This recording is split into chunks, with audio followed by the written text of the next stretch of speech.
Joshua Banks, driver of the number 35 Matco Tool Supra. Comes back, he's gonna send it to the inside. They're 3 wide for the race lead. They're gonna Joshua Banks is gonna win it. Unbelievable. And also co-owner of M&J Distributors for the sponsor of Saturday Night Racing. So I just want to thank every single one of you for tuning into tonight's race. I hope you will put on a good show for you guys. I hope that you will enjoy it. So if you do, make sure you drop a thumbs up to VSPEED and subscribe to them, because they, as y'all know, if you haven't already, they put on some great broadcasts. So I'll make this short and sweet. The main reason for sponsoring Saturday Night Racing League is because I've been with these guys for a long time. I've raced with a lot of them. I've been through some rough times, some good times, and arguments and everything like that. But still, grand scheme of things, been through a lot of these guys, and I really do like where this league's going. I want to support it. They've given a lot to the league already, and I think, you know, I'm capable to support back. So that's what we're doing, and we want to keep this league free, you know, for people to join, to have a good time, come in and race and just have fun, you know, and that's what we're all about. So that's the main reason, and that's all I really have to say about it. So I hope you do enjoy the race, enjoy the season coming up. We are hopefully going to put on a great season for you guys. Also, make sure to check out my YouTube channel, Banksy the iRacer. Link will be in the description. Check out, and you can see my point of view,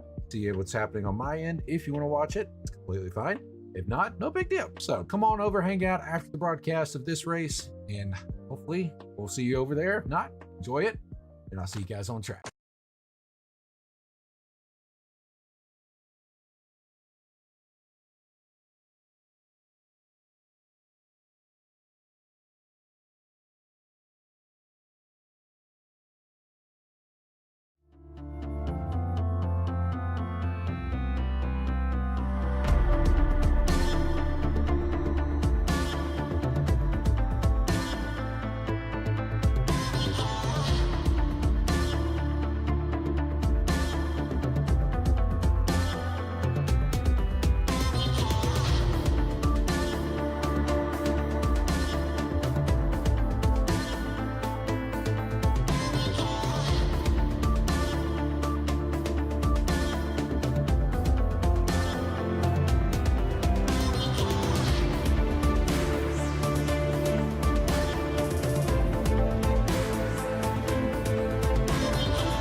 Drivers, start your printers. To keep pace with the ever-changing landscape of marketing and advertising, let Clark Print Shop help you spot the trends and keep you in front of the pack with all your color printing needs. From business cards to invitations, menus to mugs, we can print anything you need on paper or your choice of over 3,000 promotional items.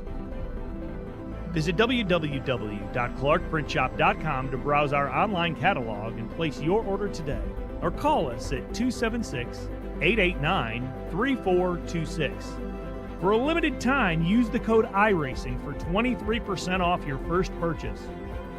The staff at Clark Print Shop looks forward to handling all your color printing needs. In the heartland of our country, something magical is happening. At Walkin' and Rollin' Costumes, we know the power of community, of hands coming together to create wonders. These costumes are symbols of love, compassion, and inclusion. Your hands can craft dreams. Join us at Walkin' and Rollin' Costumes Build Events and be a part of something extraordinary.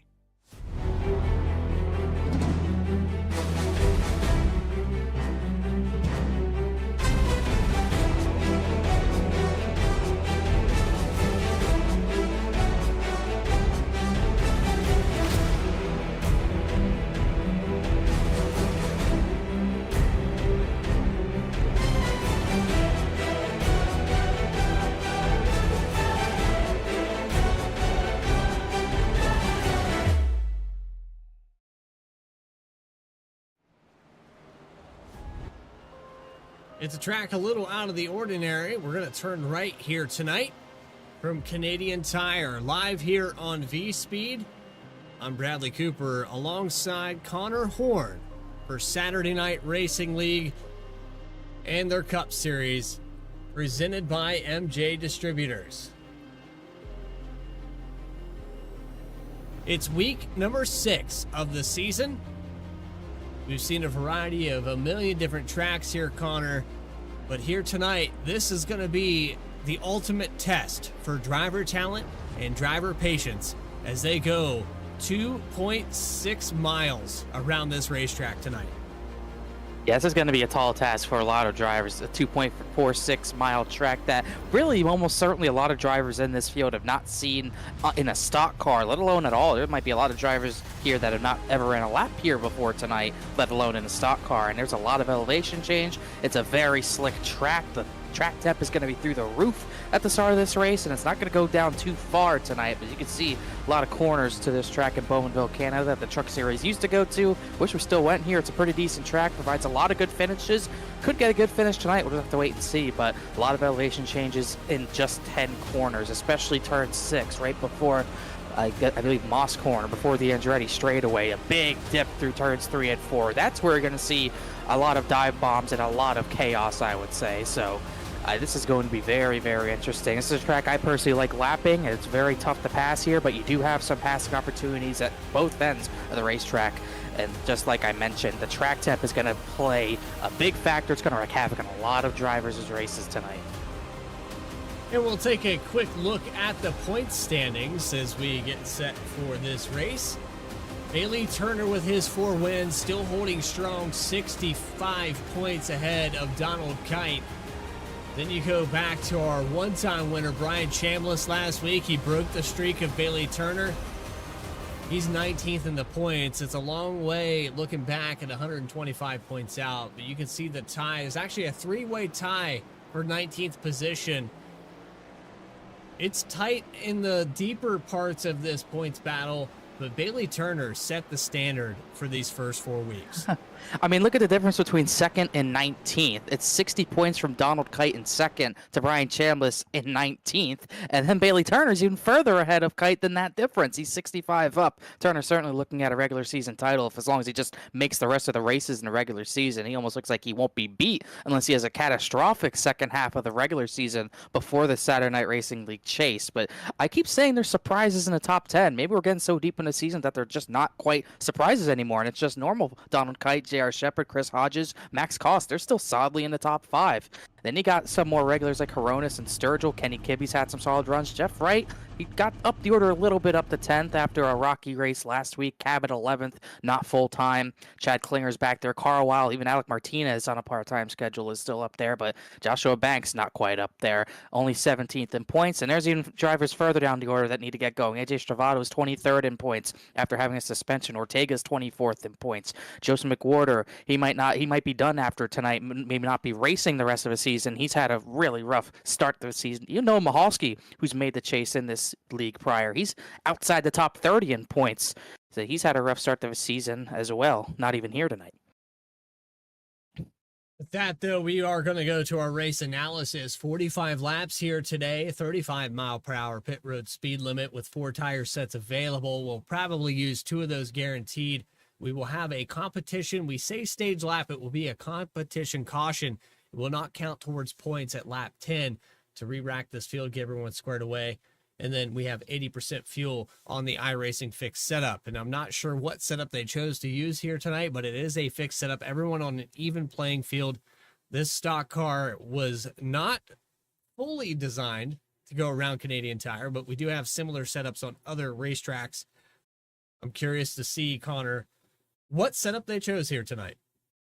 I think it's some sort of custom like setup. If I had to guess, they probably used the base. I would say they likely used the base from Sonoma because, you know, Sonoma, a lot of elevation change, kind of worn out surface on iRacing, even though they repaved in real life. We don't have that surface on iRacing. So kind of some similarities there, you know, with the elevation change, worn out racetrack, high temps. So I assume that's my guess. I don't know for sure, but my guess is they used a base from Sonoma built on that, and they have a pretty good handling race car for tonight. But I don't know how good it's going to handle on track temps up to 125 degrees Fahrenheit. That's around 50 degrees Celsius, which is very hot for people who don't know Celsius. It is way up there, and is just like last week, we started the race in hot temps at Atlanta. They came down during the race. We might see that become the case in this race where the temps come down a little bit as the race goes on, but I don't know how much they're going to go down. They're going to be hot. See, this looks cool. Like in this B-roll, we have pretty cool temps. Once we get live into the track, it's going to be very, very apparent how hot this track is. Not a cloud in the sky. Well, starting on the pole, it's Adam Cabot. With his limited schedule, he's still maintaining a top 20 at points. He'll start from the pole here with a minute 29.49 over AJ Stravado, almost 0.3 of a second faster over the 33 car. That's your front row here today. Going on to row number 2, J.R. Shepard, Ryan Carlisle. Then it's Nick Hapiak and Bailey Turner, your 4-time winner, 4th and 5th and 6th position. 7th spot goes to Chad Klinger, Philip Brewer in 8th.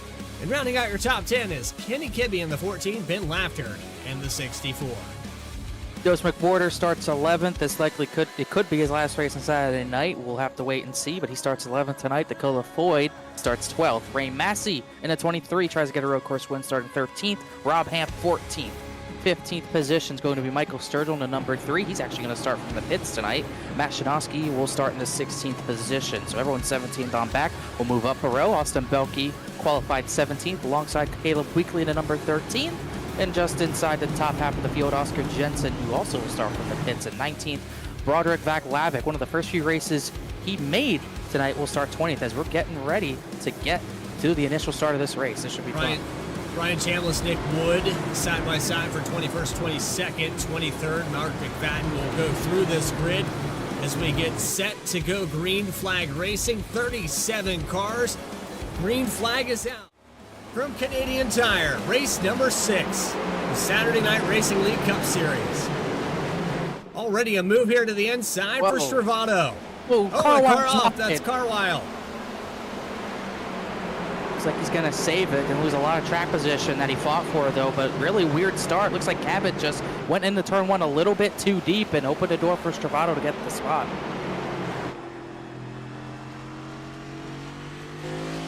And we're steady through turns 3 and 4.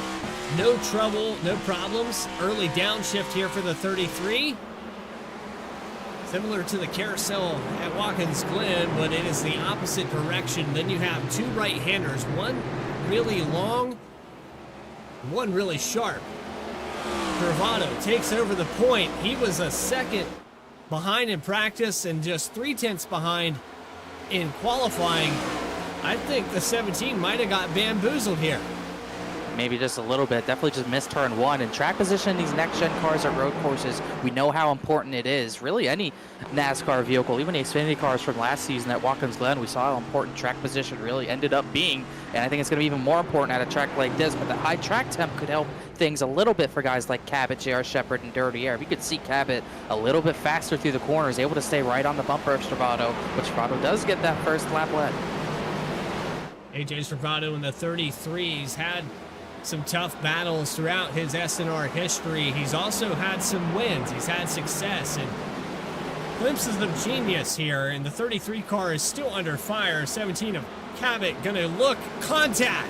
Oh, man. Into turn 3. A little surprising there. I don't think he meant to hit him, but Stravado kind of closed the door late. And Cabot tried to open it himself, just got in the back of him, gave him a little bit of a courtesy lift, and can't go side-by-side through there. That long, winding downhill left-hander, way too tight to go side-by-side. This is where we'll see some dive bombs later in the race, maybe at these double right-handers before the Andretti straightaway, but no way Cabot was going to be able to stick on the right side of the 33 there. It's going to be a tough pass. Now going through turn 8 and down that long straightaway you were mentioning. Top 2 put away about 0.8 of a second here to start this race out. Coming up on the final 2 corners, Cabot off the racetrack. Whoa, way wide. Completely missed his braking point there. He might have even gotten the left rear tire in the grass. Maybe that's why he missed the right-hander, but thankfully for him, there was no grass way out wide. There was actually some pavement, so he didn't go way off like the 71 did. in the first corner, but now he's back to 5th position with more work to do. And that brings Chad Klinger to the back bumper of your pole sitter. Started in the 7th position. Chad Klinger already moves up 1 spot here today. Solid drive so far. We're only 3 laps into this thing out of 45. And remember, we do have that competition caution that's going to reset this field. It's going to group them back up. So right now, you're just feeling this race surface out. 125 degrees? Well, that is pure torture at a road course. And it's going to bring some strategy into play as well. I don't know if the pits will close 2 laps before lap 10 yellow. They might not, but either way, you're going to see some drivers maybe pit 2 or 3 laps prior just so they can stay out at the end of the competition caution, get some track position. I think guys who are mired back in the field like Reggie Ortega, Jeff Wright, I think those type of drivers might try to get some track position and pit before the yellow comes out, while guys like Servato, Shepard, Turner, maybe they'll stay out, but I think getting the track position is going to be pretty important. Looking off the back end of Nick Hapiak, and we've had limited exposure here to the Juicy Spider drivers, but Hapiak, one of those guys that has performed well in the first 5 weeks of this season. He's proving that he's more of a hybrid driver. He can get around the short tracks, he can get around the 1.5 miles, he can get around the super speedways. But right now, if you qualify in the top 5 at a Saturday Night Racing League Cup Series race, you're proving yourself as a talented driver. Definitely a stacked field if he could do something like that. And he's had some decent runs, but just has not really been getting the finishes he needs to get. Only 1 top 10. I think he ran pretty well at Auto Club, if I remember correctly, and that was his only top 10, finishing 7th. Otherwise, he's finished 16th or worse. He has 2 finishes outside the top 20. 3 finishes outside the top 20, I should say. So it's kind of been rough, but a good starting position and a good start for him already, as just trying to hang on to whatever he can at this point. I think Cabot is a little bit faster at this point. RSR Driver Cam with Joshua Banks. This is currently for the 13th position. He has Rob Hamp in front of him in the number 4. And Banks trying to find a way around. You talked about the dive bomb. It's starting to present itself. Even just 4 laps in, there was an opportunity there as the Firestorm Racing driver just in front of Joshua Banks might be under fire going into these final 2 turns.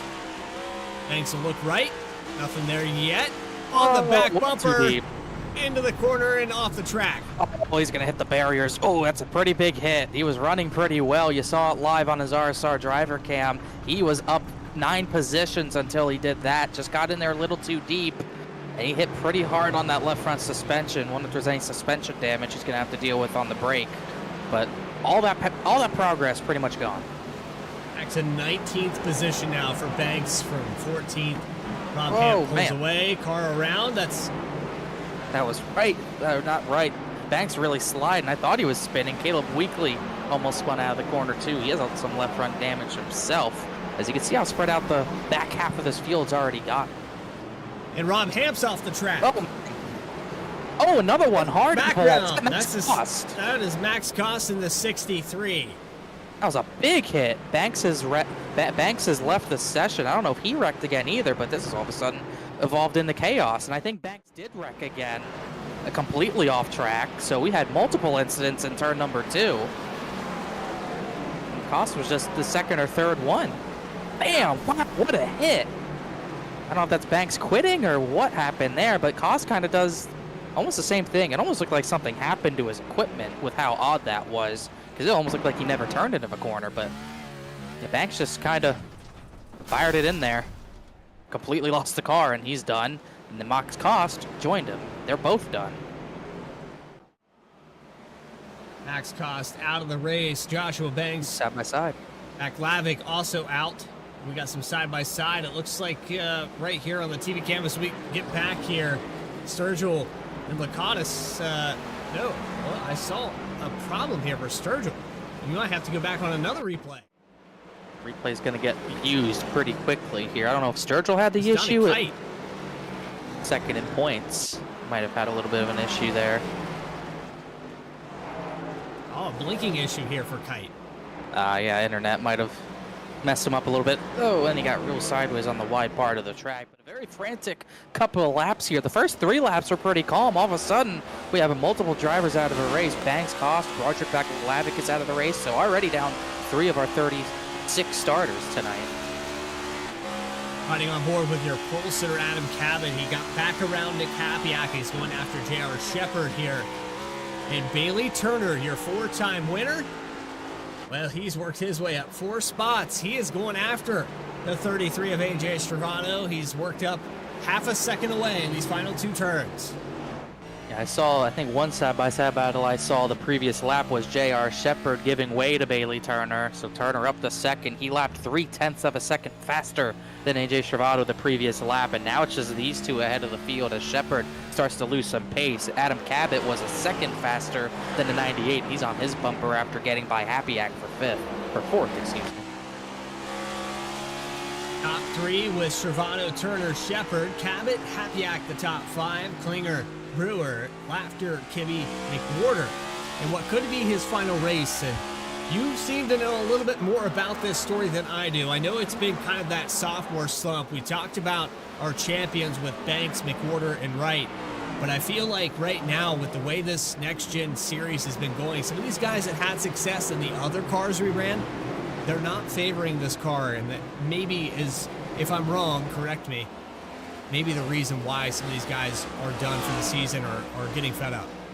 Well, I think McWhorter, I mean, he's just had a rough start of a season. I don't think he's adjusted these next-gen cars the way he wants to. I think Ortega just had a moment with Carwell, but they kept it straight. But he just hasn't had the results. I don't think he's been happy with the way he's been raced by multiple drivers. He just has not had a good start of a season, obviously. So that could obviously be a little bit of a part to it. He's 31st in points, the former series champion. But also, he's going to do some other things in real life. He's going to be racing a mini stock in real life soon, and he's going to be doing that on Saturdays. So I think that also is going to factor in his decision. He'd obviously rather go real racing than iRacing, but no doubt, as Cabot gets to 3rd position, no doubt he's had a rough start to the season. That's definitely kind of made this decision a little bit easier. So very well likely could be his last start in Saturday Night Racing League, at least for a little while, going on to bigger, better things, but maybe he can go out with a bang. He is into the top 10, which he has not spent a lot of time in the top 10 so far this season.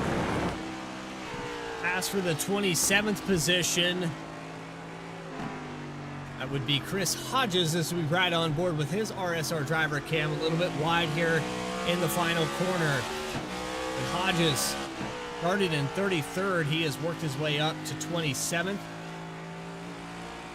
About 6.5 seconds up to catch up to the rest of this field. Josh Adams just ahead of him. And Josh Adams, I think this is one driver we're seeing maybe not accustomed to road course racing. We see him in the top 10 almost every time we go to an oval, as that Battle of the Lead has kind of gotten a little further apart since we last saw it. But we know Josh Adams pretty good at the ovals right now, but road course racing not looking to be a strong suit right now. He's only up 3 spots after he did put a time down. He's 29th to 26th. For 6 car actually has a little bit of lockup and a little bit of a connection issue. Caleb Weekly just in front of him. It's another driver we have an RSR Driver Cam with. We just got done with the complete opposite of this video. We went from road course racing and we just got done with Talladega. So for drivers that race both series, this is a little bit of an adjustment, to say the least. I'm sure they were wishing maybe for a little bit of practice pre-race, just not quite the case. Caleb Weekly didn't get any practice for this, neither did anyone else. Mark McFadden finished 10th at Talladega. He wasn't able to get really any practice for this race either. Austin Belke, another one who's in both races. Noah Mahalski finished 20th. He's not in the race tonight. Yeah, very rare that you're not able to get any practice. Usually we do go to pretty similar venues from the Challenger Series to this series. You can see how much Caleb Weekly's having to wheel that 13 car. On the new one, on the new wheel here tonight. He's also on new equipment here, Connor, and so that's another factor that we talked about in the Challenger Series. Yeah, and it looks like he's putting it to at least some decent use right now, up to the 25th position. I say into the 25th position. Started 18th, so it's fallen back a little bit. As we're coming to the final lap of this initial, not really a stage, but the 1 lap to go before the competition caution. Still wondering to see if anyone wants to pull a strategy of pitting. I haven't seen anyone do it. Bailey Turner really wants that lead, just not quite close enough to get it. He dove in there into turn 1. He was deeper than the 33 of Stravano, but Stravano has been able to hold this lead at a couple tenths at minimum. The 24 cars coming. McWhorter pit. He's the first one I saw do that strategy, pitting from the top 10. Oh, he's going to dive hard into that corner. I thought he was going to boot the 33. AJ Stravado not getting a lot of respect. He almost got the boot from another driver there, but still Turner's a touch faster, but we were talking about that dirty air. Once he got within 2-3 tenths of the 33, mistake. They started evening out laps, and now he's going to try to dive it hard, maybe pressure for 33 off track, just not quite able to do it. If you don't get a good exit off this corner, which he doesn't, he's likely not going to have a chance before the yellow comes out. We have about 3-4 corners left to go. It's down this long straightaway. 2 more set up here before that start-finish line, and we will have our competition caution in just a moment's time. AJ Stravado, your leader right now, 24, 4-time winner Bailey Turner. Looks like he's going to be held off here unless Stravado makes a major mistake. Into that long sweeping corner and into the final turn. Yellow flag is out. Caution here on lap 10. So they threw it a little early, but it won't make much of a difference. As a matter of fact, that's probably going to make it easier, so the pace car immediately collects them here. So immediately everyone will be able to catch up. Once again, no points given out, but the running order is Stravado, Turner, Cabot, Shepard, Happyack, then Philip Brewer. Good run for him so far. It's 6th. Ben Lafter, 7th. Also a great run for him. Then Kibbe, Dakota Floyd, Chad Klinger, the top 10. So as we go through that top 10, we're going to pace around this place. It's almost a minute and a half to get around this track. It's probably going to take 3 to 4 minutes to pace around it. So after these drivers hit their pit road, I think we pull up AJ Stravado. Be a good idea, I suppose. Right now, we going to wait? I think we wait. We don't want to mess with these pit stops. Yeah, it's true. I would think this cycles the lead out to Joseph McWhorter. He's still got to catch up, but him and Nick Wood. I don't know if Nick Wood's on the lead lap, but McWhorter did pit before the yellow flew, so he will have the freshest tires as Kite goes off track trying to catch up to the leaders with his teammate in behind him. I would think this cycles the 73 out to the front, but if he doesn't catch up in time, he won't be able to. We're halfway around this racetrack now, coming up on 2-minute mark. The iRacing safety car leading them around at a cool and collected 60 miles per hour.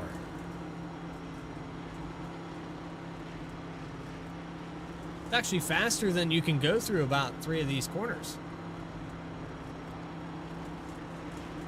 Yeah, it's actually a pretty decently fast pace lap here at this track.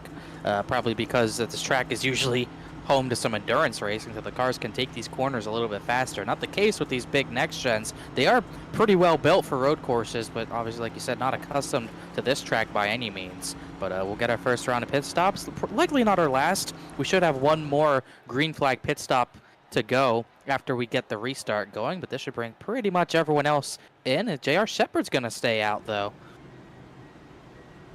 So down pit road here, J.R. Shepard stays out. And as you said before, McWhorter's going to stay out as well. Rob Hamp stayed out. Kibbe stayed out. There goes McWhorter. I bet McWhorter thought he was going to get the lead, but there's some drivers maybe thinking they're not going to cut a stop out by pitting now. They assume they should probably just take the track position over taking an extra pit stop. So Shepard, Kibbe, Belke, and Hamp stay out. McWhorter does stay out, but he had fresh tires. And Dakota Floyd is going to come out of pit lane first. He actually didn't take tires. Neither did Ryan Carwile. So a little bit of extra strategy here, more than I thought we'd get. So Carwile comes out second to Dakota Floyd, and then it's Stravado, Turner, Cabot, Happyack, and Lafter. They're shaking things up, and Oscar Jensen, who has actually scored on my timing and scoring. No, let's fix that. Let's fix that. I don't know why timing and scoring said Oscar Jensen was in the lead, but it's J.R. Shepard in the 98 who elects to stay out top 4 from Shepard, Kibbe, Belke, and Hamp. And you have McWhorter, who pitted on the short strategy, Floyd on fuel only, Carwile fuel only. First 4 tires go to AJ Stravado for this restart. But let's find the 33 of AJ Stravado. Got him right here. AJ Stravado, it's Bradley Cooper and Connor Horn in the booth. Do you got a copy? I got a copy. Well, AJ, you took the lead very, very early in this event. A little mistake there by Cabot. You capitalize on it. You didn't have the 24 behind you. It looks like right now this 33 car is bad fast. I know through practice maybe didn't feel that way, but in qualifying you were within a few tenths. Looks pretty quick here in race pace. Yeah, this is just this is not one of my better road tracks, so I'm kind of happy I'm just up here to begin with. I did not manage my left front tire well that run, so I really got my work cut out for me this next green flag run. But it's going to be interesting. It's going to be really close on fuel, so I think it's going to be, you know, who comes down to saving fuel, and you know how that's going to work out. I'm gonna see what we can do here. Well, so far so good for the 33. AJ, before we let you go, is there anybody that puts this car on the racetrack? Yeah, just my internet provider and Nexus Esports and Project Valor is my Overland Road team. So hope we can get a good finish for them. AJ Stravato going to be restarting here in about the 7th position. Let's see if he can get back to the lead. We got some cars in front of him on a little bit different strategy as we get set to go back green this time around. I don't know, Connor. I think we could probably pull another driver up as long as it takes to get around this place. Let's wait for extra pit stops to happen, because we had some even more pit stops there. We talked about Stravato saying that he was talking about how fuel is going to be tight. Looks like a lot of drivers topped off there. Carwell and Hapiak came in, Jeff Wright, Reggie Ortega, Shoemaker, Villalobos. So there were a lot of drivers. This could be right on the number for making it on fuel. So it seems like a lot of drivers topping off. Who would you want to talk to? Maybe I can't pull Jeff Wright. I don't think I have the rights to do that. Actually, no. Yes, I do. Want the 48? Let's take the 48. All right, here we go. Jeff Wright, Bradley Cooper, Connor Horn. I'm going to let Connor Horn ask you some questions. You got a copy, first off? I know you are an admin. I do. You sure you want to talk to me, though? Why not? We need another perspective. We got a driver at the front like Stravato, but obviously a little bit of a struggle for you as we're going up Andretti straight away. You topped off. Oh, Ortega's around. Reggie spun behind you. That's not good. But besides what is that, going on back there? Don't worry about it. He'll get back up there. But we saw you top off there as far as the fuel strategy goes. Do you think you can make it with this extra lap? You think that might play a factor in getting you some extra track position? I have no idea, really. I've just figured I'm back here, so I may as well try it. Yeah, I'm obviously not very comfortable here, so just trying to stay on the racetrack. And, yeah, I'll take a little bit extra fuel here in case that does come into play. Figured it doesn't hurt and doesn't look like we lost too much track position by doing it. So we'll see, but we're just trying to finish the race here. That's our goal. Finish the race. That should be a pretty... I don't think it's a tall task, but we'll have to wait and see. We've seen some attrition already. Good luck to you. We're coming to the restart zone. All right, thanks, Connor. Yes, sir. Well, here we go for our second portion of this race. Competition caution on lap 10. We're going to go back green as the pace car pulls off lap 14. From Canadian Tire, race number 6, Saturday Night Racing League Cup Series, presented by M&J Distributors. J.R. Shepard into turn 1. Oh, contact there, Belkey and Hamp. This is going to be a dicey part of the track with drivers on different tire strategies. Turn 2. Oh, Bailey Turner's wide. McWhorter's wide. 24 off the racetrack. Recovered nicely. Warder lost a lot of track position. He got J.R. Shepard. Definitely going to benefit from clean air. Got the jump there. You can see McWhorter just, and the 24 just kind of missed the corner there.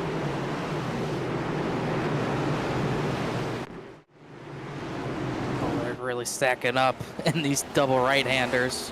Really tough to go through there. Too wide. Hapiak and Lakatis were able to do so, though. Bryce Shoemaker goes a little bit off the track. Loses a spot to Reggie Ortega. Remember, Ortega looped it around there during the pace laps. Really poor timing. Really poor timing. Oh, we got in the grass there. He's wide. He's going to lose it. He's going to hit the tire barrier. Oh, that is race ending. That's pretty common. We've seen that a bunch of times already tonight. You dip that left rear in the grass, you're along for the ride. And that is his race 100% done.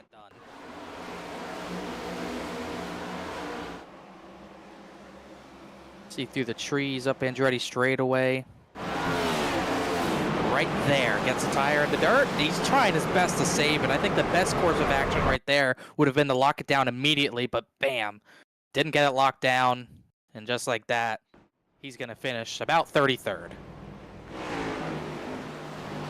Right now, J.R. Shepherd looking like a genius as he pulls out a full second ahead of Kenny Kibbe. Wow, big move from Adam Cabot to get to the inside of Dakota Floyd. Bailey Turner tried following him through. These guys are trying to flurry through the field as quickly as possible, using the fenders, anything, any part of the track, any part of the car they can use to boot people out of the way. They kind of did that. Dakota Floyd got the short end of his stick. He's going to lose some more spots. But as you can see, some front end damage on that 24, but shouldn't hurt him too much at a track like this. But as far as drivers who did hit that last yellow for tires, Travado's still the highest up of all of them. He's got his good buddy Chad Klinger on his bumper per usual, as Floyd tries to hold off Matt Shadowski and Ben Lafter. Ben Lafter is going to get to the inside through this final corner. He will get around the 31 car. On board here, RSR Driver Cam. We got a look at him here in the Challenger Series. And another driver that goes back-to-back through the season. We've got Caleb Weekly, Ben Lafter on the driver cams. There's quite a few drivers. 57 of Dakota Floyd also in both series. The list of names, well, it is limited in the Challenger Series. But it's impressive to me how many drivers are able to measure up in talent. You might have that cap of 3,500, but 3,500 in some places is still enough to get a top 10 in the Cup Series. We got a Happy Act sliding up the hill. Oh, we got another driver off. That's Rob Ham. He's gone off wide. So he's going to lose all that track position, and he's going to go all the way to the back because he got spun at the worst part of the racetrack. He's going to have to let all these cars by. Yep. He's got nothing he could do. Looking at my... I was about to say sources say. I am the source because I'm looking myself. It's, ooh, the 33. 09 as well went sideways. I wonder if there was contact between the 33 and the 09. Something happened there. That's a corner we've seen stack up a lot already. Yeah, I think the 09 gave him the boot. Adam Cabot might have some serious front end damage out of that. 17 gets into the 09. The 33 gets into the 4. But J.R. Shepherd still your leader on lap 17. Running away with it. I gotta say, I like the play for track position, but if everyone who pit is right on the number for fuel, it's not gonna work because they haven't pit yet and they have to pit again. So if everyone else can make it after pitting on the lap 10 yellow, it's not gonna work very well for them. But if they can put enough distance on the drivers behind, it could at least still gain them some positions from where they were running in the race. This would be a big benefit for Austin Belke. He's running in the 3rd position after getting the track position. He was running back in the 16th position before the yellow. So now 14 spots gained for Austin Belke. Adam Cabot, who started on the pole here today, starting to claw his way through. He got around AJ Stravado. He's starting to prowl on the top 3 that skipped the strategy. They entirely disregarded pit stops, stayed out on this racetrack.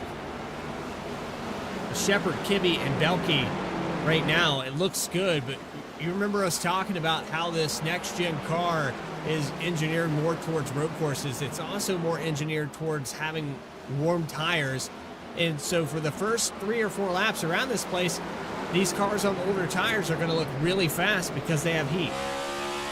Yeah, I think that was probably a factor in them staying out. Was something weird with the next-gen cars. The way Hronis just spun off of turn number 2. That kind of took me by surprise, but the 29s put it in the barrier, so now he has front-end damage. But there's something about these cars where the tires don't wear right, and they really don't get that much slower until way later in the run. As you'll see, it looks like right rear in the dirt, just spun him around, hard hit through a concrete barrier.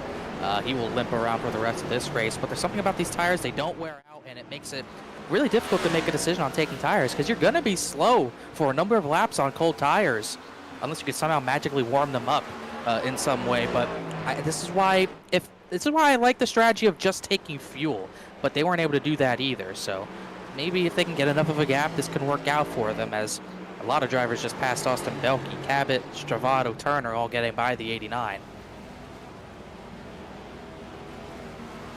The Shepherd's lead continues to stay at 1 full second. AJ Stravato and Adam Cabot within half a second of each other. And here comes Bailey Turner. We saw this in the competition caution, the first 10 laps.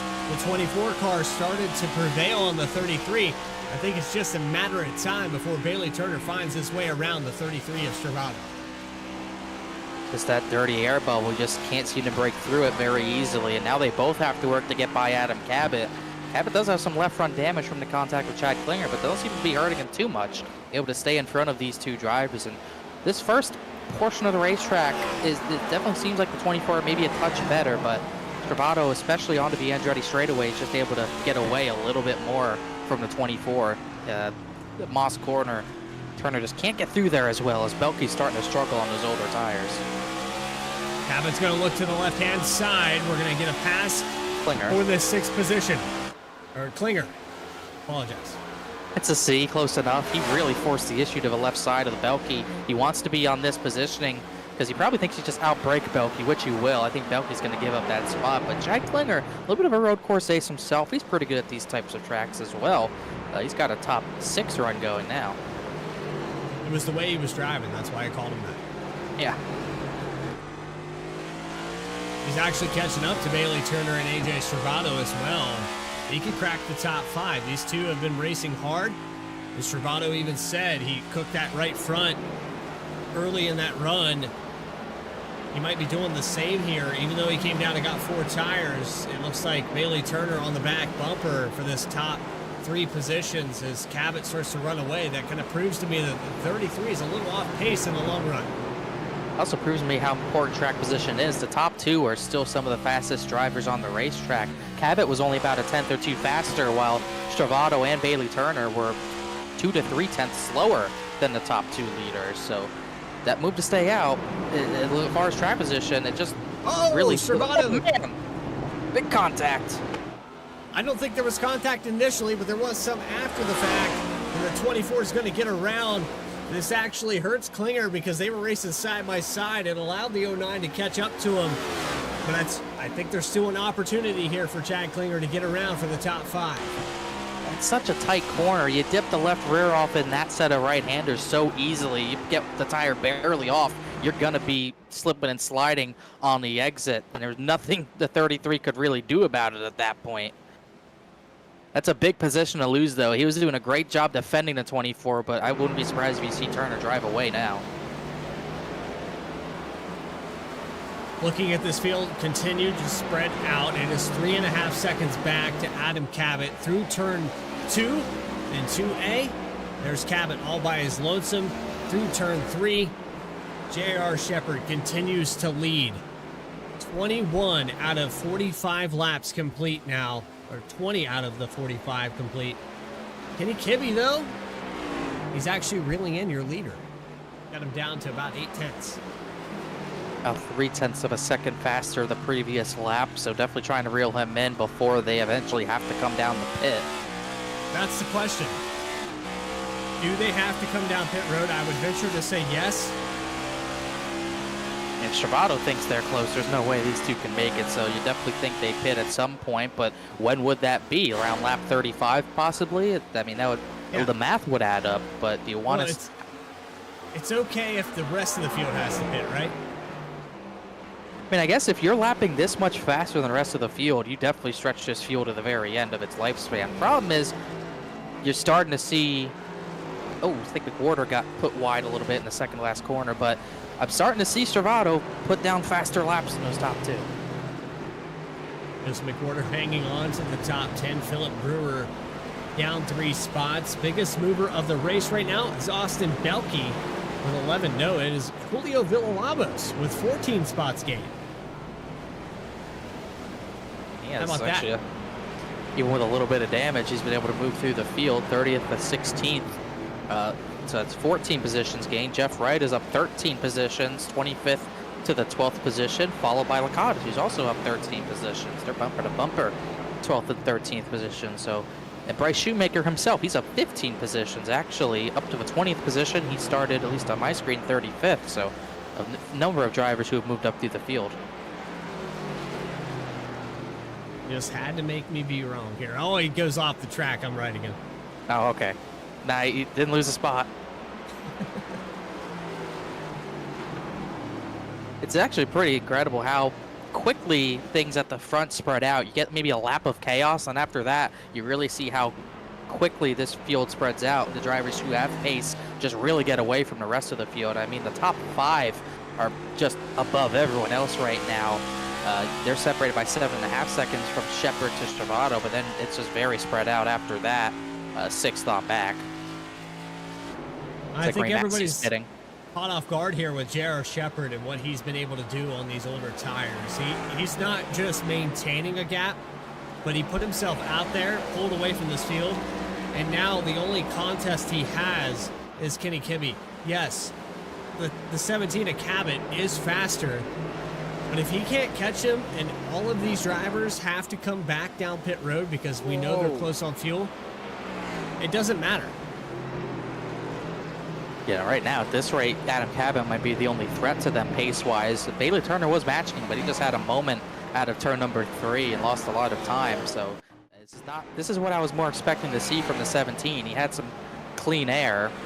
He's starting to roll off decent laps, but losing the lead on the initial start really hurt him. As you'll see, Turner kind of slid through turn 2 there, maybe contributed to cooking it into turn 3 a little bit too much. Got that tire in the dirt, but was able to hold on to it. But definitely lost a lot of time there. The Turner in 4th position, Stravato back to 5th.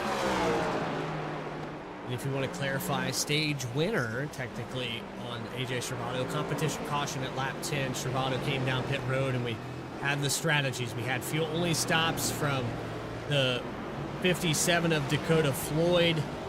Fuel-only stop for a couple different drivers, and my metrics are a little messed up because we had drivers come back in and top off, like Jeff Wright, like Julio Villalobos. Chad Klinger also came in. Chad Klinger has had a tough time. He was up in the top 10. He's back to 16th now.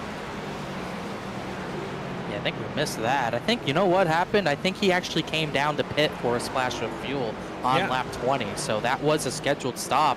Feel like he couldn't make it to the end and didn't want to do the saving. So he's really the first one to decommit from that strategy. That tells me that these drivers are a lot closer. I don't think they can make it. This makes J.R. Shepard's strategy look even better. But you do have spots on the track to save. You have a big, long, you have 2, it's tough, but you have 2 downhill corners you can definitely maybe coast a little bit into if you want to save that tiny amount of fuel. So there are ways to do it possibly as lap traffic into play. Ryan Chambliss, last week's winner at Atlanta, getting lapped by J.R. Shepard. A difference a week can make as Kenny Kibbe also gets by the 9. Broke the streak of Bailey Turner. Yeah. Chambliss, though, he's currently running. Oh, we have a popped engine. That's Ortega on pit road, I think. Already out of the race. They're going to lose a lot of money with that destroyed engine. A lot of virtual money. Sometimes I do that. You don't put them in, you don't turn them off. Boom. Dollar sign. Virtual dollar signs going out the window for the 2 team. Some more pit stops, actually. I think 1 scheduled pit stop. Nick Hapiak's going to pit from 13th. It's another driver committing to at least taking the splash of fuel. But you could see that 17 has reeled in these top 2. He was a second faster than Kenny Kibbe last time by. Well, now that we have the moment here on VSPEED, we're at that halfway mark.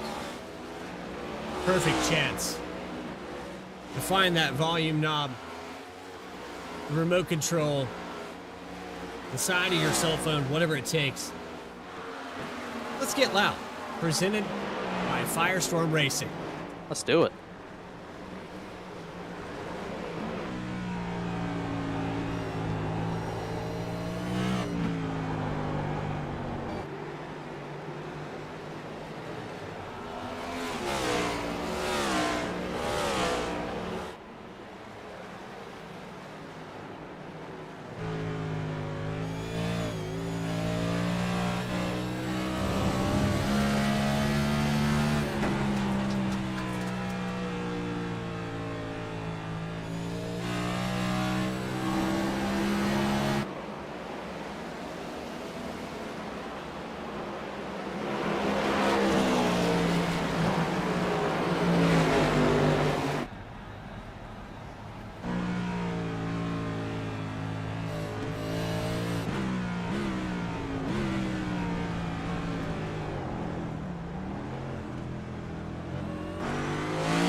Let's get loud presented by FireStorm Racing.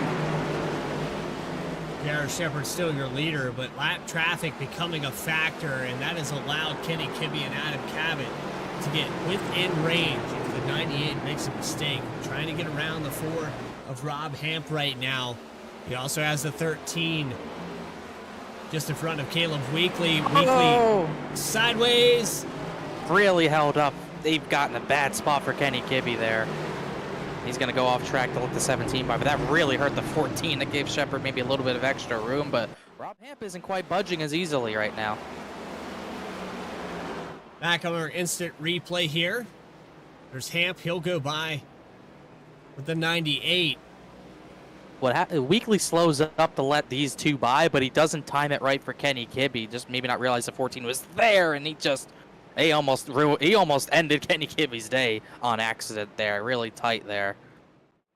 But 13 was able to go and let them by. Rob Hamp is not budging. He is trying his hardest to stay on the lead lap for at least a little bit longer. And this is helping Kibbe, and more importantly, it's helping Adam Cabot out. Cabot's advantage almost looked like to go away. He was not much faster than the top 2 the last time by. This time, he gained a lot, maybe because of mainly because of lap traffic, but I think his tire advantage maybe is already getting away. I think it's that bubble. Too. Dirty air plays a factor, no doubt. And I'm sure J.R. Shepard wishes he had some clean air, but Rob Hamp not budging.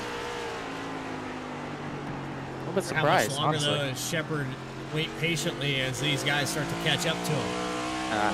Hamp gave him to it. He knew that Shepard was getting ready to force the issue.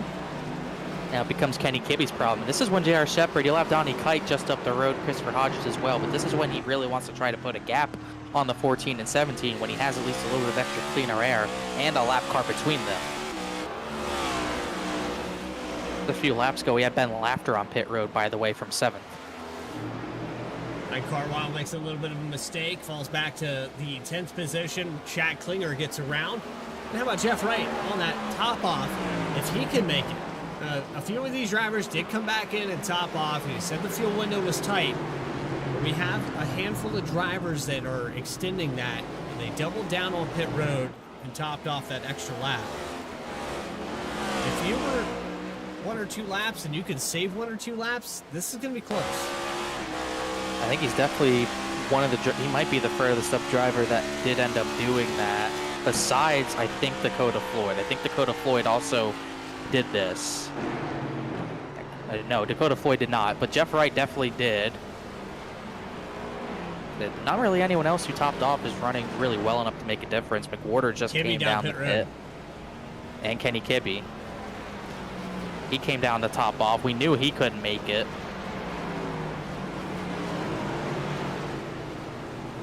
McWhorter in as well.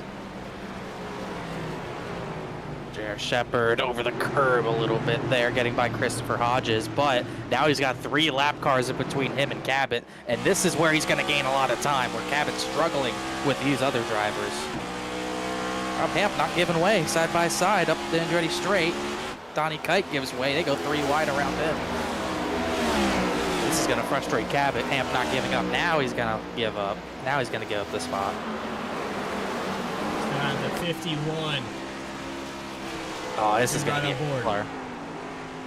Yeah, that really hurt him there. That gave Shepard some... Oh, and that was perfect timing for Shepard. He immediately came down to pit. Adam Cabot's going to follow him in. That confirms it for the rest of this field. But that was the right decision to me. They got in the lap traffic. They didn't want to waste any more time in it. And Cabot saw that coming, and he ended up pitting because of it. Bailey Turner, on the other hand, he likes his chances staying out an extra lap, so... maybe he's going to try to gain some time, maybe hoping for some extra cleaner air. Well, if there was anybody that could save fuel here, It would be him. Ooh, race off pit road. Cabot got by J.R. Shepard. A little bit less fuel taken maybe by the 17, but Cabot jumped him. And they both jumped Kenny Kibbe. Kibbe must have gotten caught in traffic. Look how far behind the 14 fell. this spells trouble, though, for drivers like Jeff Wright, some of the guys that came in and topped off. They cycle through with these drivers in the top 3 still, sitting outside the top 10. To me, that says that for every lap that goes by, they're losing ground, and probably won't cycle into a top 10 finish. You need to have the pace to have that work a little better. And he kind of documented it himself that he just didn't feel comfortable at this track, didn't feel like he quite had the pace, so definitely struggling on pace just a little bit here. As Bailey Turner is still going to try to stretch this further, but he is stuck behind Rob Hamp.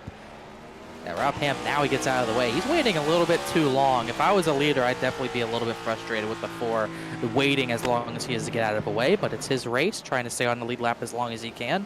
He has all the time in the world, not all the time in the world, but he has every right to do that. Nothing dirty about it, but I definitely, as a leader, I'd be a little ticked off. But now Turner has some clean air to work with.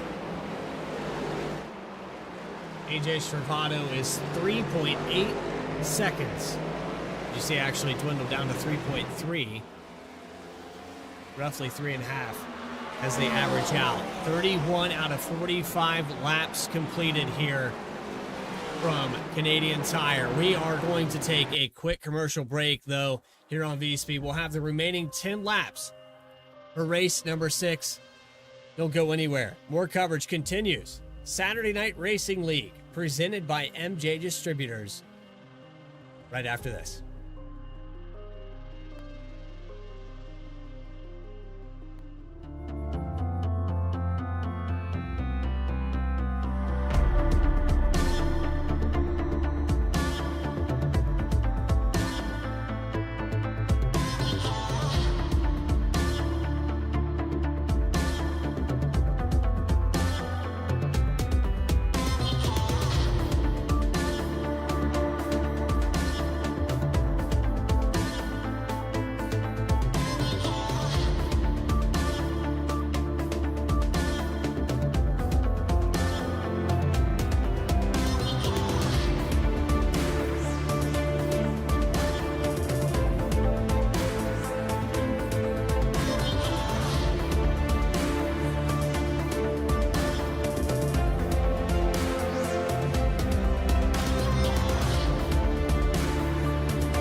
Drivers, start your printers.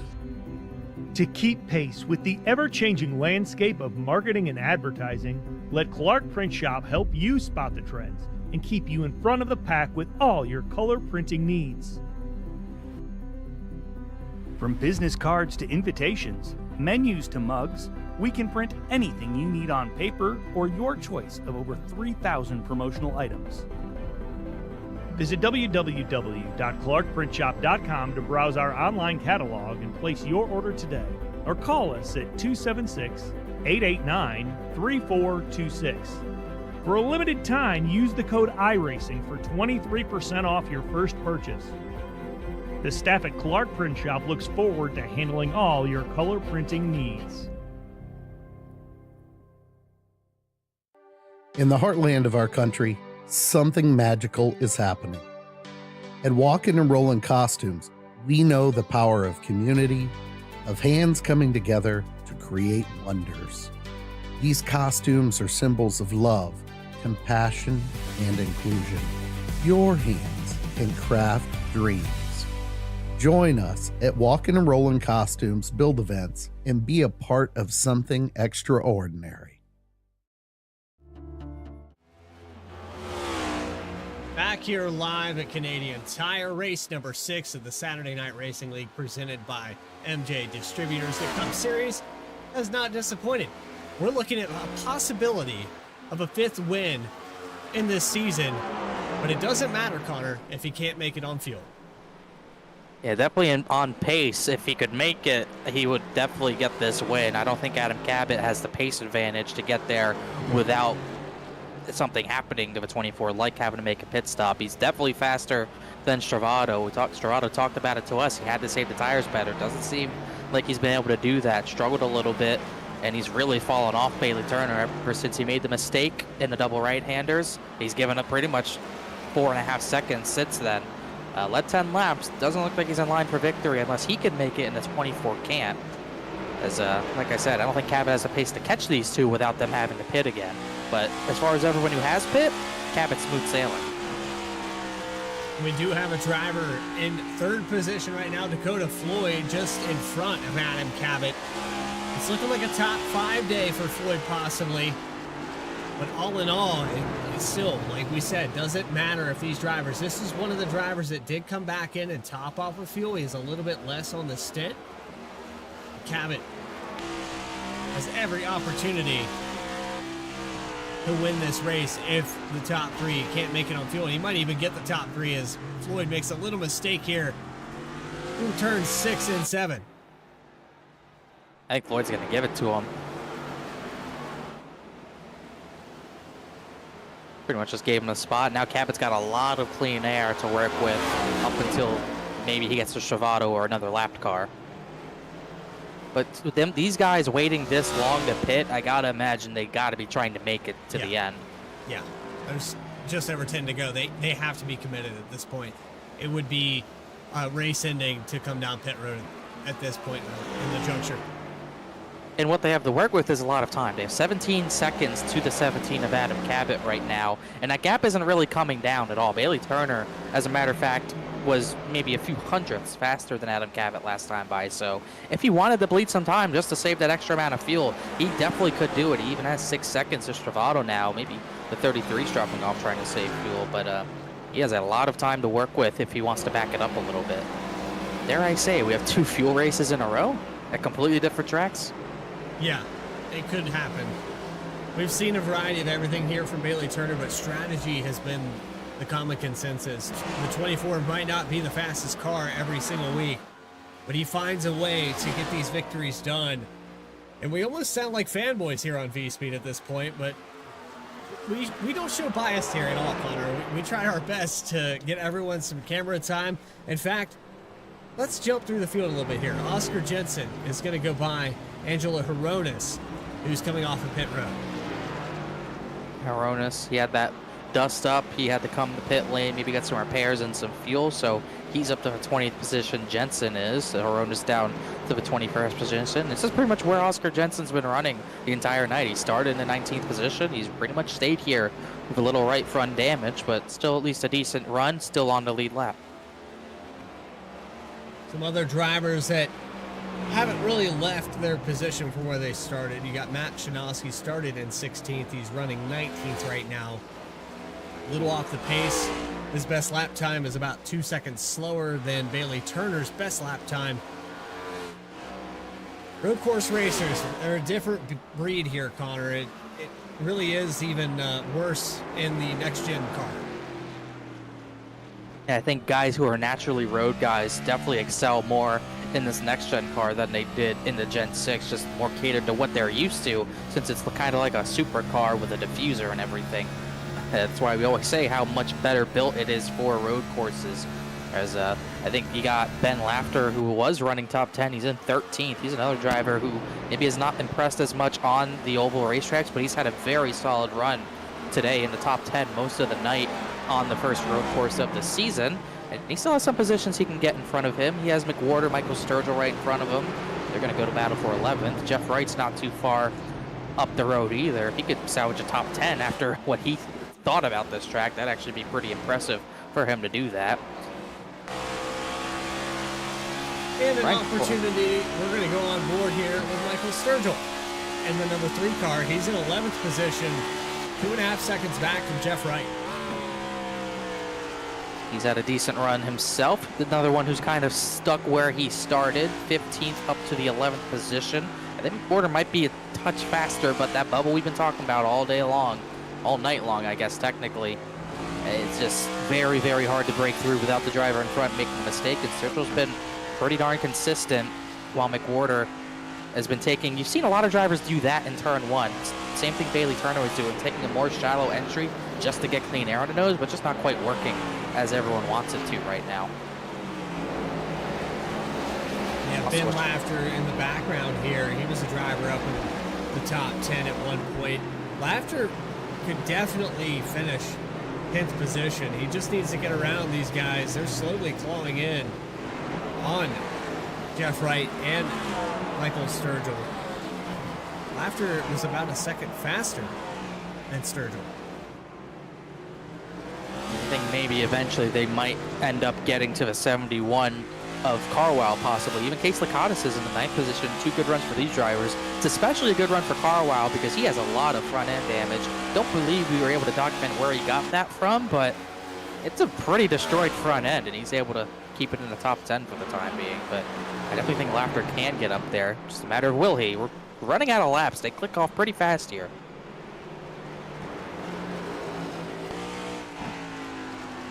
Behind is Casey Lakatos in the 9th position as they'll come by the start-finish line to start lap 38. Bailey Turner, 6.6 seconds ahead of AJ Stravado. 100% believe they are committed to running this race out to the very end. Cabot said they were close on fuel. Well, Cabot also came down pit road. He followed J.R. Shepard down. Was that a miscue? I don't know if it was a miscue. I don't know if he necessarily maybe wanted to follow the 98 in. Maybe that was a mistake as far as what lap to pit on, but I didn't seem like he was going to commit to the go all the way strategy at all. I don't think he was ever committed to that. Figured that these drivers wouldn't be able to make it, and he thought wrong. So he's still in line for a good finish, but with him not running full time, his focus is wins, and doesn't seem likely right now. He didn't think that they could make it, but it's still possible that they can't. So we don't know 100% that he thought wrong. He definitely thought wrong that they wouldn't try it though, and that's where we are right now.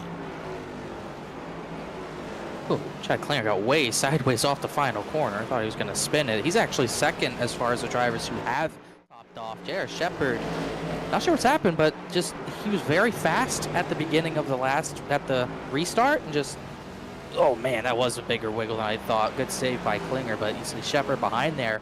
He's not at the pace since coming off the pit lane. He lost that spot to Chad Klinger. So Klinger, actually, as far as drivers who have topped off under green, he is second in line.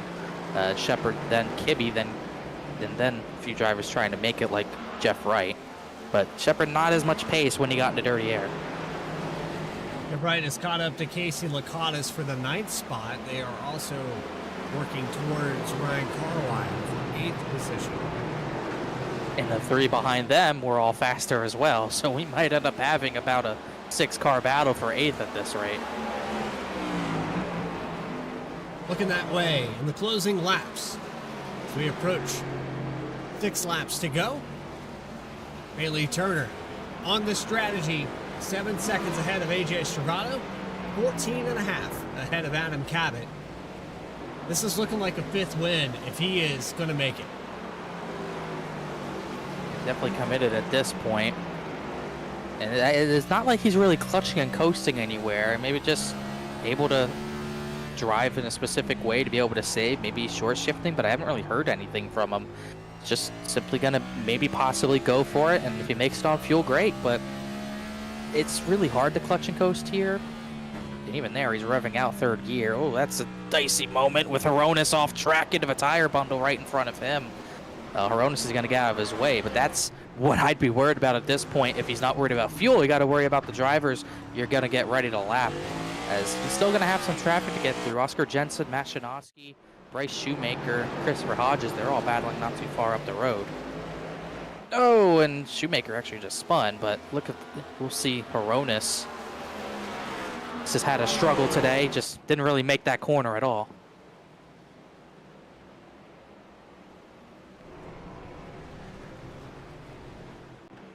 Break here for Angelo Hronis. He is 1 lap down now. Turner pitting. He couldn't make it. Here he comes. Stravado's going to keep going. Can AJ Stravado make it to the end of this race? That's got to be frustrating, going out that long and just not able to make it. I like Adam Cabot's chances a little bit more. Turner's going to come out behind Nick Wood, and he's going to be right in the battle with Chad Klinger and J.R. Shepard.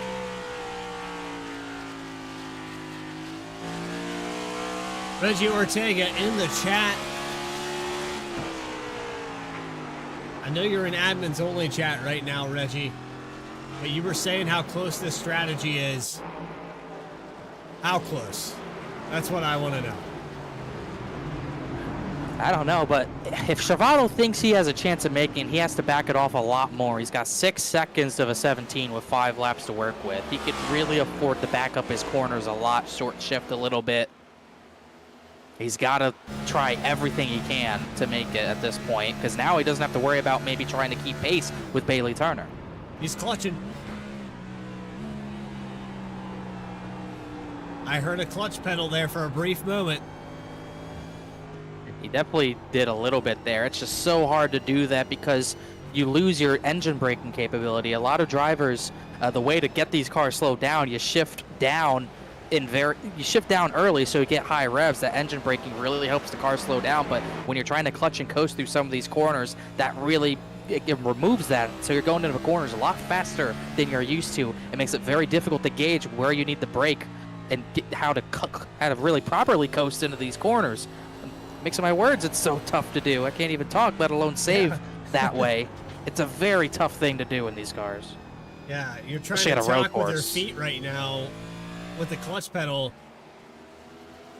We heard a little bit there. There's limited portions of this racetrack where that is an opportunity. We're going to go back on board with AJ Travato. I am very interested to see, as you can see some of the aftermath of drivers going off this racetrack. There's tire tracks everywhere in the grass, but I think where he has to try to save the most fuel is down the hills, down into that corner and down into turn number 2. If he can just kind of coast through those corners, that's where you can save a lot of the extra fuel. It's probably the best places he can do it. This is not a bad corner to do it, but it's mostly up, it's kind of uphill, so not the easiest place to save a lot of fuel. It's not going to save a lot overall. It's just one spot on the racetrack, and that's the only part that I've seen him clutching. The window is definitely tight as we go 3 to go. Can Travato make it to the end? Just him and Cabot at this point. Chad Klinger has fallen off the 17, not really close there. He is going to be in a battle with Bailey Turner for the 3rd position to the end, and that battle for 7th is really picked up. Carwell's 7th, Lakatos and Ben Lafter are going to go to battle for 8th. Jeff Wright's dropped behind all these drivers. He's now back to 12th. Here goes Ben Lafter for that position on Lakatos. He's going to get it. Dakota Floyd's left the session. Excuse me to cut you off. I don't know what happened, but Dakota Floyd out of this race. He was in line for a decent run.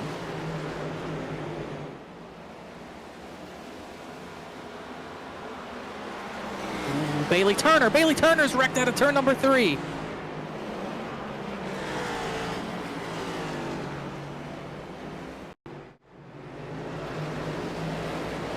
Ooh, had some contact there with Chad Klinger and some lap traffic in the mix as well. Come up on Shoemaker and Hamp. Contact there, and then Klinger into the 24. Not sure if that was an accident or intentional, but a little bit of contact, a little bit of argy-bargy, and 24 is not going to get the finish he was going to deserve, as AJ Travato takes 2 laps to go, still under power, with 5 seconds in the bank over Adam Cabot. It's going to be the first big hit in the points for Bailey Turner. He'll still be the points leader, but really the first hiccup for the 24 team. Had to bring it to pit road as the suspension was broken. He had a black flag. He'll lose a lap. He'll probably lose 2 and lose more positions down to 25th or 26th position after this is all said and done. I was trying to find what happened to the 57 of Dakota Floyd. I have no idea. Yeah, all the focus is on the 33 at this point. All I know is with 5 to go, Dakota Floyd came down to pit, and then the 24 had his incident. Looks like Floyd spun down the hill before the Andretti straightaway. That's where he lost his time, but that's him out of the race. Bailey Turner out of the race. The focus on the 33 and 17. This is the battle. Adam Cabot starting to reel him in. 4.5 seconds as we'll come by for the white flag. Oh, this is going to come down to the wire here for AJ Travato. And he is just babying it through these corners right now. That was a big clutch into that corner as well. I think that was turn 8. He's got 1 more lap to do it. He still has 4 seconds to use. White flag. One more time around here from Canadian Tire. Race number 6 of Saturday Night Racing League. AJ Stravado has the lead by 4 seconds. And he is babying the 33 car around this racetrack to save as much as he can. The fuel strategy was very close after that restart. I don't know. This is really not, he's not downshifting at all. He's staying in high gears. He's doing everything he can to try to baby this thing to a checkered flag. He might coast across the line at this rate. Cabot is wide open to try to catch up to him.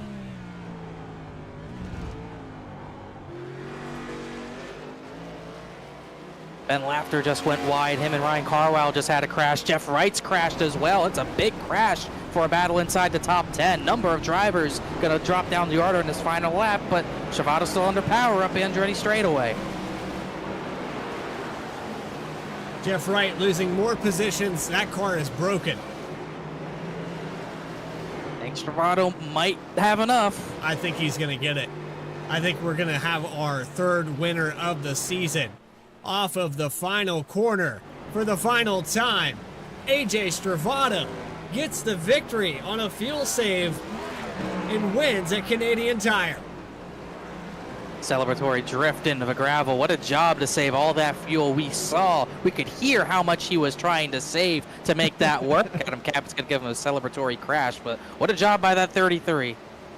Chad Klinger third, Shepard fourth, Kenny Kibbe fifth, Ryan Carwile still trying to limp it home.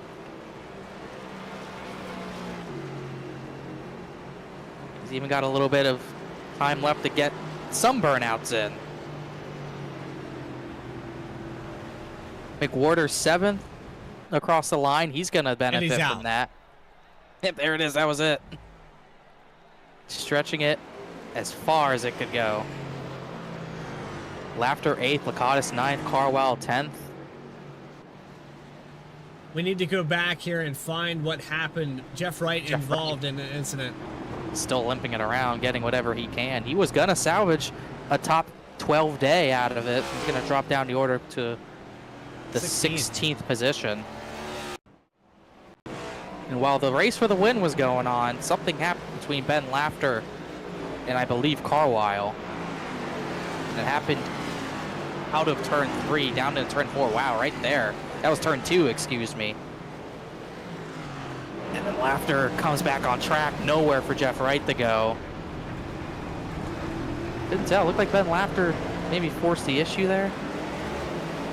Cottis got through unscathed. He benefits from that. Yeah, just kind of forcing the issue there. I don't think he expected Carwile to try to heavily block the inside line like that. And then Laughter was going for that lunge, but when Carwile came to protect it, he was way too deep. Right there, he sees the gap, goes for it, wasn't there. I would say definitely an error on the 64's part, then didn't quite lock it down, bam. Hardest hit for the 48 there.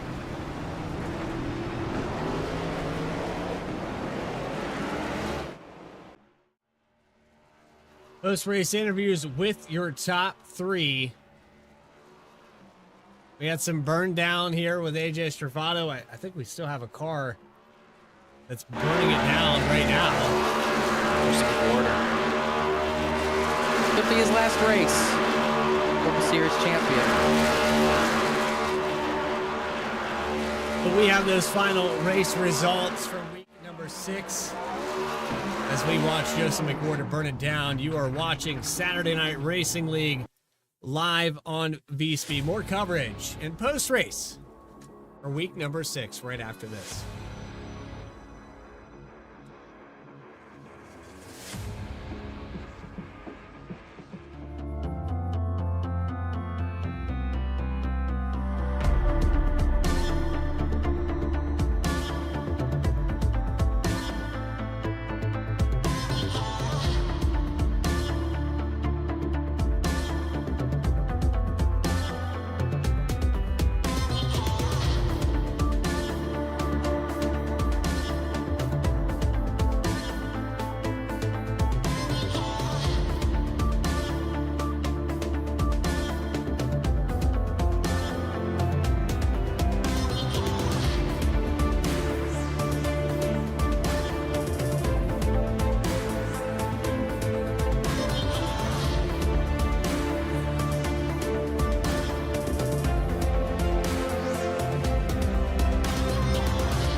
Start your printers.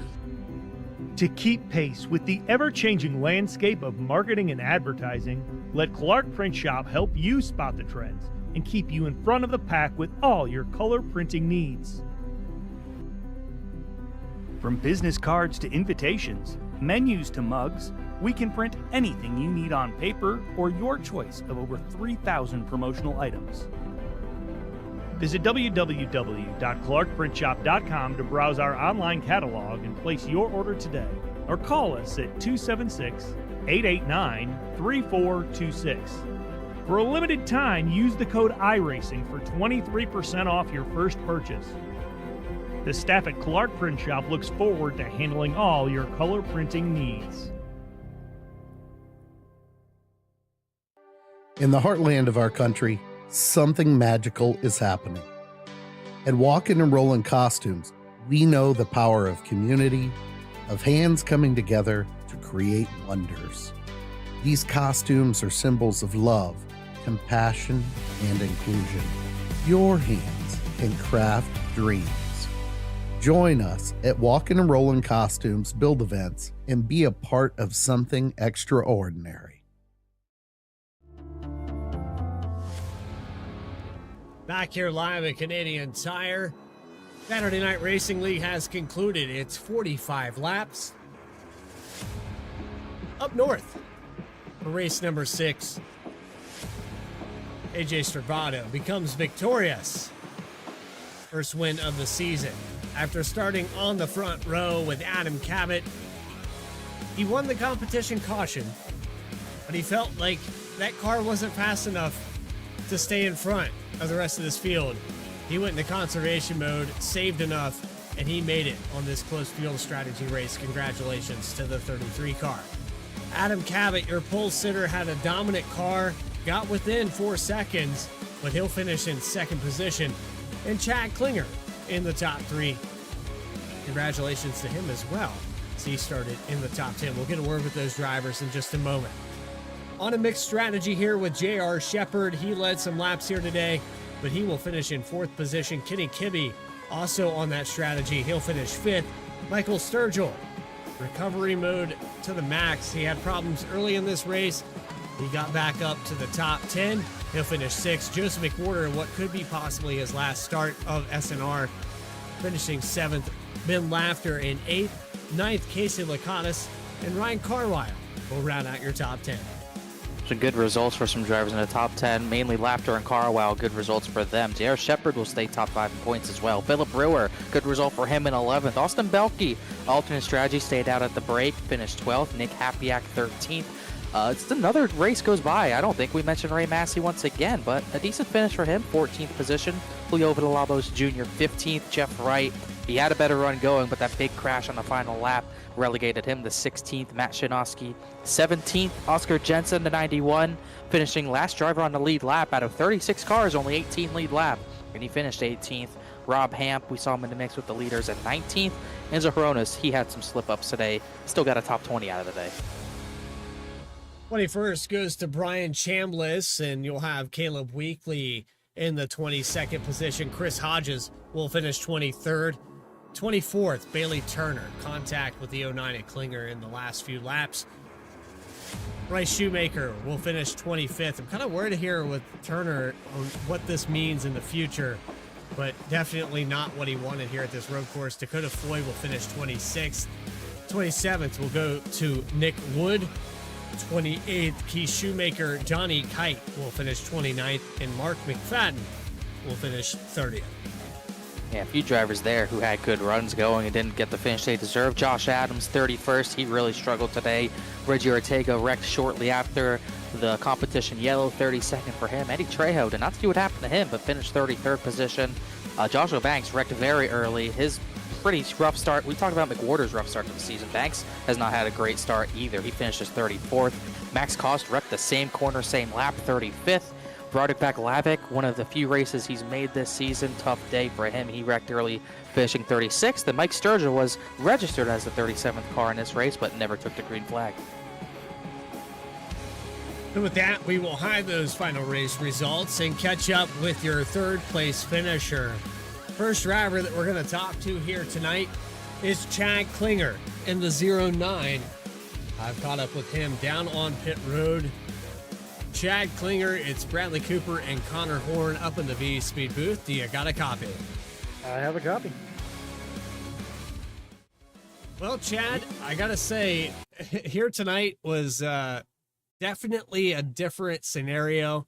You had some contact with the 24 car. I don't know that it was on purpose, though. We had lap traffic in front of you. You had a lot going on all around you. Overall, though, you come down pit road, you get out in the top 5. It was still a solid day. Yeah, unfortunately for Bailey, he did get wrecked.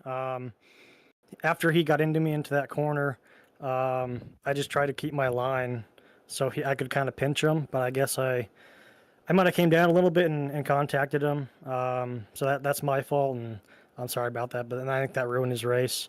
Didn't mean to wreck him, but yeah, overall, I pitted early to see if I could get out from AJ and Bailey on that last stop. I was just too far back. I got into into traffic and I couldn't pass very easily, so I think I could have had a second place finish. Unfortunately, AJ saved a lot of fuel. Congrats to him on the win. But yeah, it was a fun race. Overall, it was definitely down to strategy, and I don't know who calculated this race or put it all together, but they definitely gave us a great show. And with you being outside looking in at this strategy, what would you consider you could have done differently had you known you could make it from that restart? I don't like saving fuel. I honestly didn't think we could save that much. I wasn't even gonna try. I love racing flat out, and fuel saving isn't what I want to do. I know I want to race back in Richmond fuel saving, but I knew I could make it back then. It was a lot of laps to save, and I didn't want to try to just be a roadblock trying to save. So I just decided to pit when I knew I could make it, and try and just drive my way back up there. I think I could have finished second, like I said. Just made a few too many mistakes, and got mired back. Well, with a track that gives you 10 opportunities each lap to make a mistake, you did a pretty fine job. Top 3 here tonight for the 09. Anybody you want to shout out for putting this car on the racetrack and getting a podium finish?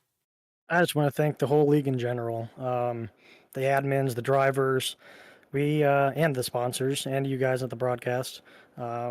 We have created a great community of drivers.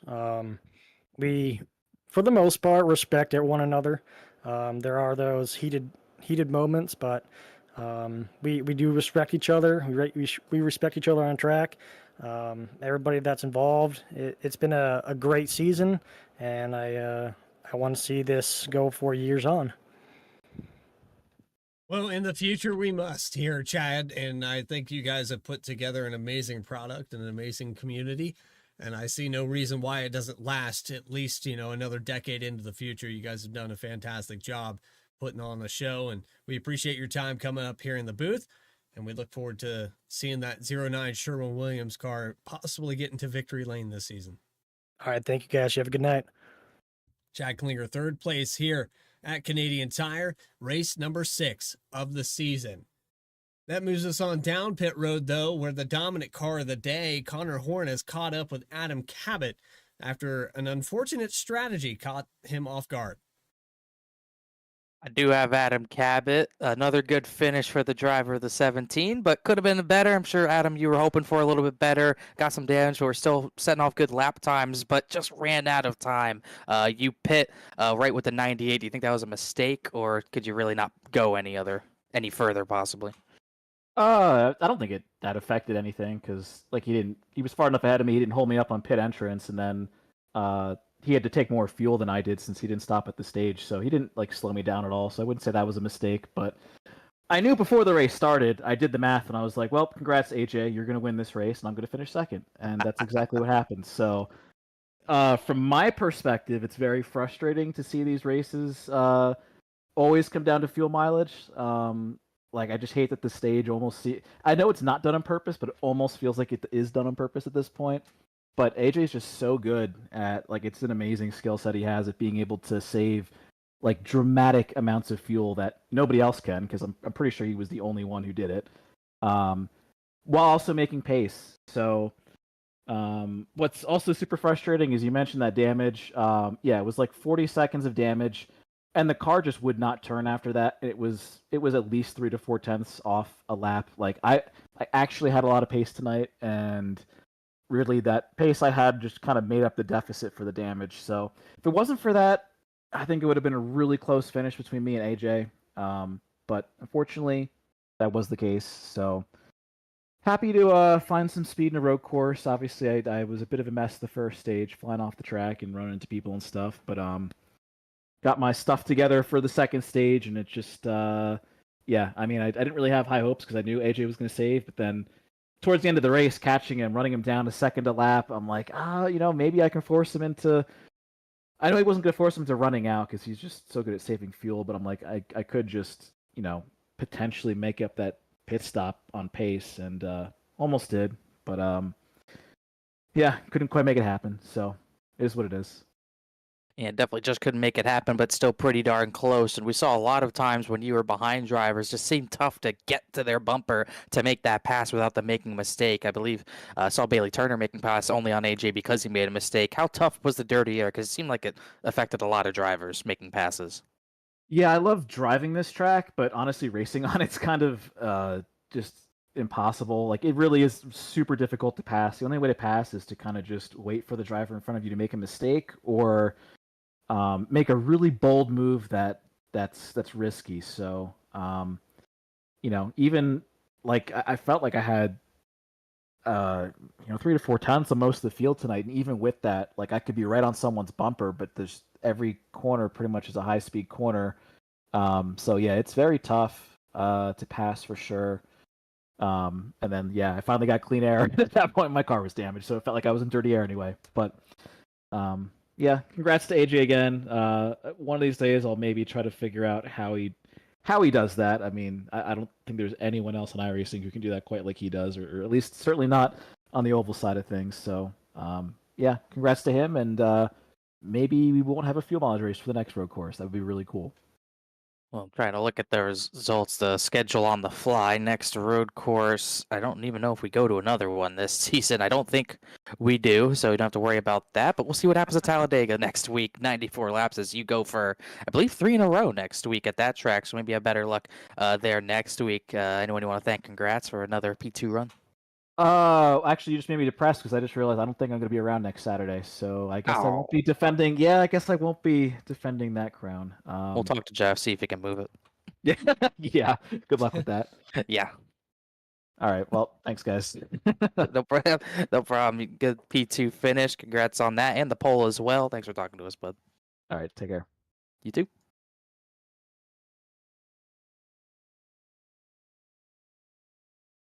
So there's Adam Cabot, your second place finisher here tonight. We will catch up with our race winner, though. The guy that saved the most fuel, pulled the strategy. It was kind of pulling that rabbit out of the hat. Adam Cabot says he knew that you could save enough fuel, but I don't think anybody else in this field thought you could do it. AJ Stravado, how about that at Canadian Tire? Yeah, that was very difficult. I only had a half a liter of fuel left crossing the line, so pretty much as I got out of turn one, I was out of fuel. So that was very tough, but I had a lot of good competition behind me to keep me honest. So that was pretty proud of that one. Well, I just want to shout out to Reggie Ortega. We broke the commentator's curse at Talladega, where we pull up drivers mid-race and interview them. We did it back-to-back here this week, so I think we're on the right track to getting drivers up here in the broadcast booth while they're on strategy, while they're thinking about things. You probably already had commitment to doing this strategy, but when you start talking about it, it looks good on paper, but when you start overthinking things, it makes it a little more difficult. So I hope that we didn't interfere with that at all. Nah, brother, you didn't at all. I kind of had a set strategy going in. Adam mentioned it, and he wasn't wrong that it was going to be a fuel mileage race, and I didn't believe him until we kind of got going. I was like, oh yeah, it's going to be tough, but if you can save 3 laps here, I think it was about 3 laps or so, you could make it happen. And once Adam got by me, once we got by some of those guys who stayed out on older tires, it was so hard to pass here. I just kind of committed to saving from there, and it was definitely not easy with the guys on fresher tires just pushing. I was coasting it around the track at the time, but we were able to make decent enough pace to save us 3 or so laps and just flip it home to the end.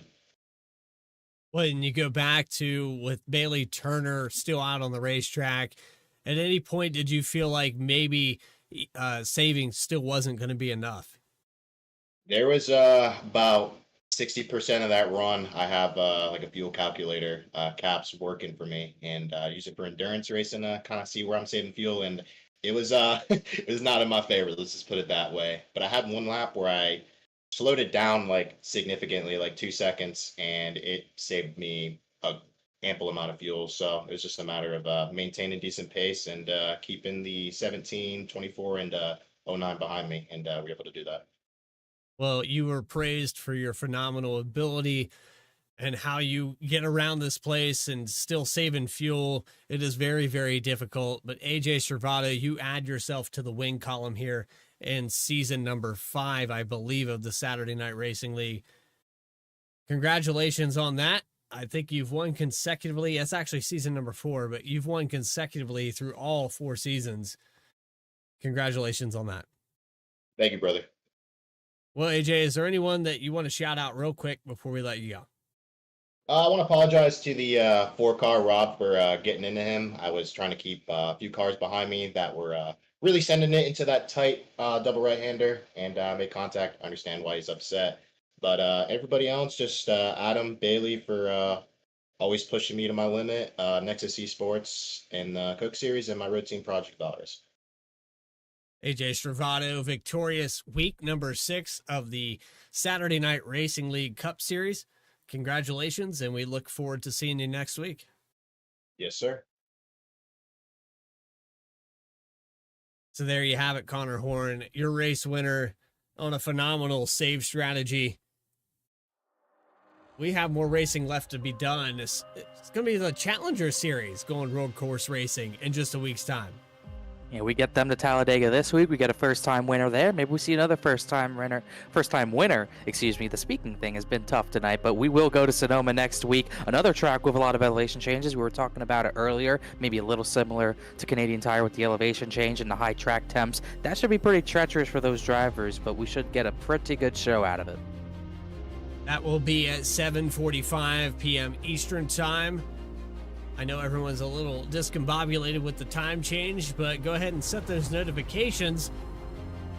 It's as simple as subscribing to VSPEED, and you'll never miss a single race. We'll have flag-to-flag coverage of both series all season long as we put together week number 7, March 22nd at 7:45. Well, Connor, any final thoughts before we let him go here from Canadian Tire? Pretty fun racing. It also might be the first race in a long time where I thought it was a little bit too short. We got through that pretty darn quickly, even with the competition caution that we had at lap 10. But there was pretty good action throughout the field, especially on the start and in the restart. And they definitely had some great battling throughout the field, even after it got spread out. But at the end of the day, you had one driver above all, knowing what the strategy was going to be, and the only driver also to even pull it off. Servato gets his 4th win, I believe, in this series, so he's tied for 5th all-time with Adam Cabot for 4 wins. So things are looking good for the 33 team. Looking pretty good in the standings now all of a sudden, looking at least a little bit better himself. After tonight at Canadian Tire, he is all the way up to the 16th position, so climbing up the ranks a little bit. Hard to believe that we've had 3 seasons and now going on our 4th here, Saturday Night Racing League. It's not hard to believe based off the guys that we have here. Quality people with, Chad Klinger, Jeff Wright, Reggie Ortega, and I'm sure I'm missing some list of names. But for everybody that puts this on and puts this show on the road. Adam Baker in the background. This is Bradley Cooper saying so long from Canadian Tire. We will see you in 1 week's time for the Challenger Series at Sonoma. And until then, stay tracking, everybody.